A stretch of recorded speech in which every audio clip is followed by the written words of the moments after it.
L'Afrique a été longtemps dominée par des puissances extérieures, mais aujourd'hui, quelque chose de puissant se dessine. L'Alliance des États du Sahel, composée du Mali, du Burkina Faso et du Niger, a décidé de prendre un tournant historique. La création de leur propre monnaie marque un pas audacieux vers une indépendance économique tant attendue. Mais pourquoi est-ce si important pour l'Afrique? Pourquoi cette initiative pourrait-elle changer notre destin? Et plus encore, qu'est-ce que cela signifie pour notre avenir collectif et pour une Afrique qui rêve de se tenir debout? Dans cette vidéo, nous allons plonger dans cette initiative révolutionnaire, comprendre ses enjeux, ses défis, mais aussi ses promesses pour une Afrique véritablement souveraine. Une Afrique qui n'attend plus que des solutions externes, mais qui enfin commence à dessiner les contours. Alors, restez avec moi jusqu'à la fin de cette vidéo pour découvrir ce tournant historique. Et n'oubliez pas de liker, de commenter et de partager pour faire entendre la voix de cette révolution économique. Abonnez-vous aussi à la chaîne et ensemble, soutenons une Afrique qui prend son destin à main.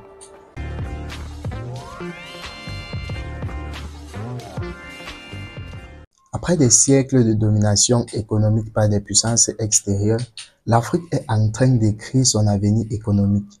Aujourd'hui, l'Alliance des États du Sahel, composée du Mali, du Burkina Faso et du Niger, a décidé de créer une nouvelle monnaie commune pour leur pays. Ce n'est pas qu'une simple initiative financière, c'est une déclaration audacieuse d'émancipation économique. Pourquoi cette monnaie maintenant? Les trois pays ont compris que l'autonomie monétaire est cruciale pour la libération économique. C'est un moyen de se défaire des chaînes imposées par les monnaies étrangères comme le franc CFA et de se donner la liberté de prendre des décisions économiques qui répondent aux besoins des peuples sans être soumis aux intérêts extérieurs. Cette nouvelle monnaie permettra aux pays de l'AES de reprendre le contrôle de leur politique monétaire, une véritable indépendance économique. Cela faciliterait également les échanges commerciaux entre ces nations, réduisant ainsi les coûts des transactions, favorisant les investissements et l'intégration économique dans la région. Aujourd'hui, les échanges sont souvent ralentis par des fluctuations de devises et la dépendance aux monnaies étrangères. Mais demain, tout cela changera. Mais ce n'est pas tout. En ayant leur propre monnaie, ces pays pourront mieux se protéger des crises économiques mondiales. Ils ne dépendront plus des décisions prises à des milliers de kilomètres de chez eux et pourront réagir de manière plus agile face aux chocs économiques externes. C'est une bouffée d'air frais pour des économies qui ont souvent été secouées par des crises mondiales hors de leur contrôle. En utilisant leur force économique, ces pays montrent que l'Afrique peut créer ses propres solutions face aux défis mondiaux. Une monnaie commune est bien plus qu'un simple outil financier. Elle est le fondement d'un avenir plus stable, plus équitable et surtout plus souverain. Avec cette monnaie, l'AES reprend enfin le contrôle sur sa politique monétaire.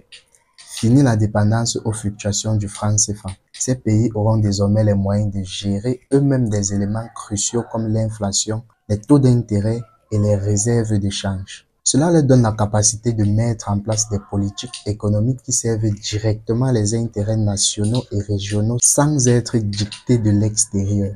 Cette souveraineté monétaire ouvre aussi la voie au développement régional plus harmonieux.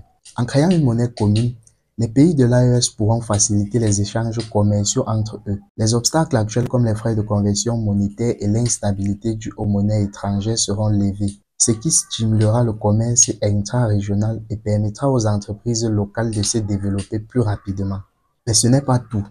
Avec cette monnaie, l'AES ouvre une nouvelle ère pour la gestion des ressources africaines. Plutôt que de voir nos réserves d'or et nos ressources naturelles partir dans des coffres des multinationales et des puissances étrangères, ces pays peuvent désormais les conserver sur le continent dans un mécanisme de réserve locale. Cela permettrait de mieux protéger nos richesses et de les utiliser pour financer le développement régional sans passer par des intermédiaires étrangers qui siphonnent une grande partie des profits. Et ce modèle n'est pas sans précédent. Prenons l'exemple du Ghana.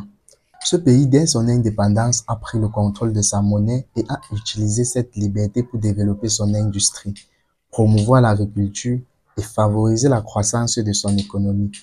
L'histoire nous montre que des nations qui ont pris en main leur propre monnaie ont pu créer un environnement économique plus stable et propice au développement. Cette monnaie commune ne se limite pas à un simple outil économique. C'est un levier puissant pour transformer l'économie de ces pays, pour les rendre plus autonomes, plus prospères et surtout plus solidaire dans la quête de développement. L'initiative de l'AES est audacieuse, mais comme tout grand projet, elle ne se fera pas sans défi. La première grande question, c'est celle de la crédibilité économique. Pour que cette monnaie soit acceptée et adoptée, il faudra mettre en place une banque centrale régionale capable de réguler le système financier, de stabiliser la monnaie et garantir sa fiabilité. Sans une institution solide et des mécanismes de contrôle bien définis, la confiance des citoyens et des investisseurs restera fragile. Il ne suffit pas de créer une monnaie, encore faut-il qu'elle repose sur une gestion rigoureuse. Deuxième défi, l'intégration régionale. Aujourd'hui, l'AES pose les bases d'un modèle économique indépendant. Mais qu'en est-il des autres pays africains? L'objectif à long terme serait d'élargir cette initiative pour en faire un véritable levier d'union monétaire et économique à l'échelle continentale. Mais cela impliquerait une coordination politique et économique sans précédent. Et nous savons que les intérêts des uns et des autres ne convergent pas toujours. Certains hésiteront, d'autres seront sous pression extérieure pour ne pas rejoindre ce mouvement. Et la question de l'harmonie des politiques économiques reste un défi majeur. Ce projet ne plaira pas à tout le monde. Les institutions financières comme le FMI et la Banque mondiale observent cette initiative de près, tout comme les anciennes puissances coloniales ont toujours gardé un œil sur les économies africaines. L'histoire nous montre que cette tentative d'émancipation économique en Afrique a été combattue par des pressions, des actions, voire des déstabilisations politiques. Mais ces défis ne doivent pas être vus comme une barrière infranchissable. Au contraire, chaque difficulté est une opportunité de renforcer l'unité et la souveraineté africaine. Rien de grand ne se fait jamais sans résistance. L'AES est en train de poser les bases d'une révolution économique et même si le chemin est semé d'embûches, la détermination de ces peuples à reprendre leur destin en main sera le moteur de cette transformation historique. Ce qui se joue aujourd'hui avec l'AES dépasse largement les frontières du Mali, du Burkina Faso et du Niger.